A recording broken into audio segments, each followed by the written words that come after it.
Let's talk about today's matchups, however. Excelsior, Florida Mayhem, a 3-0. That scoreline might be a little bit deceiving, though, as we take a look at the NYXL, the matchup here, how it went down. Because the Mayhem did start strong, Jacob. They did. It looked like the Mayhem were going to set off a bomb here in Atlanta and upset the Excelsior, one of the best teams in the league. You know, they're having a great stage, but the Mayhem really sort of came out. They looked like they were going to put it down. And even though... How about this from Zephyr? Incredible by Zephyr. We saw a lot of Farah today. I was impressed by all the Farah. What do you credit that to? You were mentioning that. Well, why did we see a lot of Farah here? I'm not entirely sure. You know, it was something to see a little different. I think a lot. I mean, some of these teams can experiment around. Many of them have no playoff implications at this point, right? They have no shot. This is some of the worst teams in the league. They can play around a little bit. We saw far less goats than I expected throughout this weekend. And the meta's being phased out even more. Yeah, which is really interesting, right? Especially in the idea of proposed 2-2. But when you look at this match, you know, at least Florida looked like they were putting up a little bit of a fight here in almost every match. And so even though the NYXL cleaned the floor with it, it did look like Florida was at least competitive. It was definitely some of the best play I've seen Florida put in recently. Now, do you think this is more a credit to the fact that Florida played very well, or is this more a concern on the part of NYXL, particularly going into the playoffs, as they did clinch a position here? It's interesting, right? Because the NYXL have been known to sort of be chokers in the playoffs, which is a rough position to be in. You know, it is a little concerning. They need to sort of get it together before they go back to LA and play those stage playoffs. So, yeah, you know, looking at it, I'm not sure. Despite saying that, however, NYXL are still the only undefeated team in this stage. And as we mentioned, they did clinch one of the two available playoff spots going into this weekend. So let's see what happens with that remaining playoff spot. Let's go to our next matchup, the Philadelphia Fusion taking on the Washington Justice. Philadelphia needed a win here to keep their playoff hopes alive. And they did exactly that, defeating the Justice by a final of 3-1. But we have to give credit to the Justice here, especially taking that first map. They looked great, particularly with Stratus coming in. Yeah, Stratus played incredibly well. As you can see here on Doomfist, he got 4 kills in a row. Impressive match overall for the Washington Justice. They took the first map. They made the second map incredibly competitive. You know, arguably Florida and Washington are the worst teams in this league. Generally, they've had really bad seasons, and so to see them both come out kicking today was very surprising to me, particularly against a team like New York and a team like Philadelphia, who are actually very good. You know, it's really, really strong, but obviously we got to give the Philadelphia Fusion a lot of credit. They were the finalists last year in the grand finals at the Barclays Center in New York, and they have a lot to play for. They want to make the playoffs. They want to make it all the way to the final again and repeat because that's in their home arena. After that first map taken by the Washington Justice, it was all Philadelphia. Poco was the man of the match. 23 final blows en route to victory for Philadelphia. So that took care of their side of the equation. Philadelphia able to secure that victory, keep their playoff hopes alive. What did you make of their performance overall, especially after losing that first map? Were you impressed by how they were able to rally and regroup and lead themselves to victory? It almost looked like they got hit by an Ana because they were sort of asleep in that first match, right? Yes. They looked like they were asleep, and then it was like, oh no, we lost, let's bring it back. And they just dominated throughout the next couple of matches. You know, and then walked away with the 3-1. But it did look like they were a little bit vulnerable there. Mm-hmm. And they're not someone like the New York Excelsior or the San Francisco Shock or the Vancouver Titans where we think that they're some of the best teams in the Overwatch League. Don't get it twisted. The Fusion are still battling for that playoff contention tomorrow. So they're not a fantastic team. But they are a really good team, and they shouldn't be at least close like that in several different matches with someone like the Washington Justice, who's one of the worst teams of the league. So you're saying really there still is that giant gap between the top 3 teams and basically everyone else battling for those remaining playoff spots? Yeah, I mean, maybe it looks differently than that in the playoffs when we move there. But we saw some vulnerability today from both Philadelphia and Shanghai, who battle tomorrow. So, you know, even if they do make the playoffs, it's an interesting position to be in. Well, speaking of vulnerability, we'll get to it a little bit later on. Shanghai, certainly we saw that from them in our final matchup. But let's get to the third matchup. It was the hometown team, Atlanta Reign, taking on my hometown team, the Toronto Defiant. Talk about upsets. Mike, can you believe this? Atlanta won. What?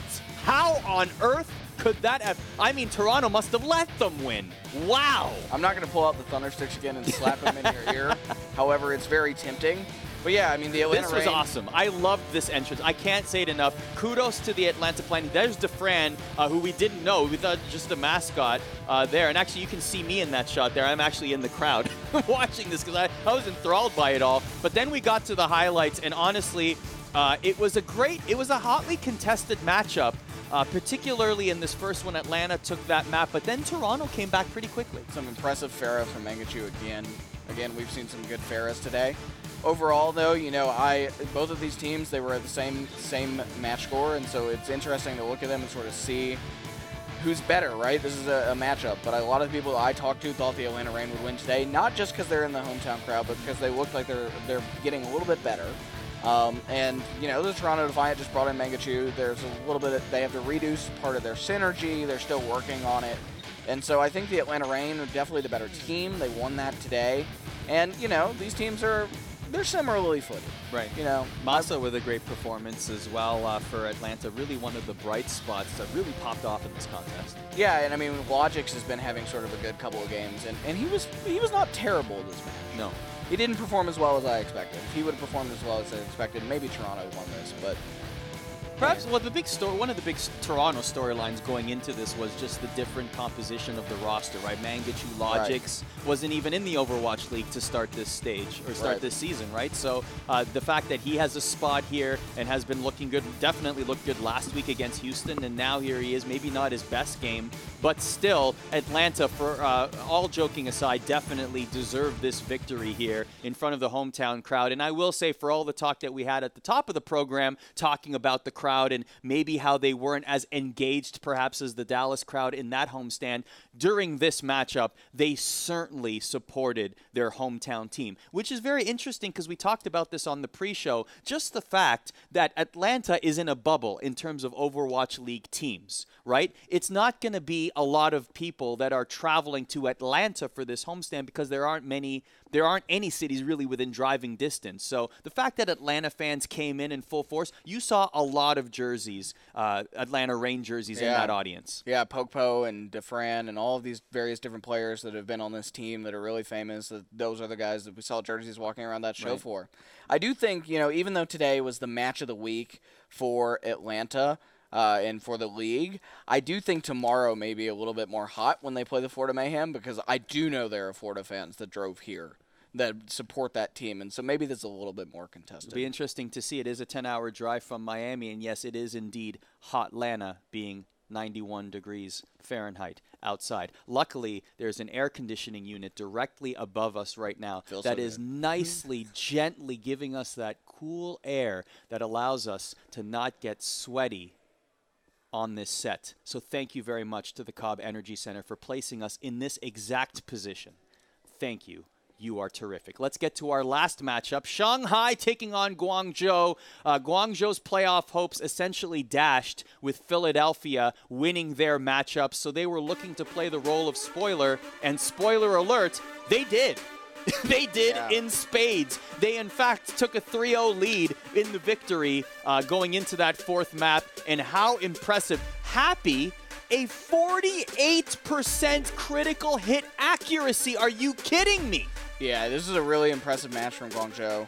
They do look good. They look like that they could actually compete. I'm excited to sort of see them play some tomorrow. But, overall, this is super important because this makes sort of the stage playoffs between Philadelphia and between Shanghai really interesting. It puts a really big onus on tomorrow. It's the thing to watch tomorrow because of the Guangzhou Charge. They really figured this out, and they did play spoiler. We were looking for it all day. It looked like Florida could potentially do it with how they played early. Washington looked like they could potentially beat Philadelphia, but Guangzhou ended up being the spoiler of the day, the Chinese teams. I feel like Hotba was on the sides, tipping his cap a little bit too, being like, there you go, Philly, what's up? Yeah. Setting it up for his big team, for his old team. Do you credit this more to Shanghai just having jitters on stage or not playing as well as we have seen them play recently, or Guangzhou really gelling as a unit in this one? I feel like Guangzhou's really gelled well. I wouldn't say jitters is necessarily what they're going through right now, because look, this is not that much different from Overwatch League Arena. Overwatch League Arena Blizzard Arena can hold a lot of people, but this is only a 2,700 capacity venue. It's not like this is huge. It's not like they're like in Barclays Center or in Wells Fargo Center. You know, it's not, the stakes aren't that high. They feel much higher, I'm sure, but not the same.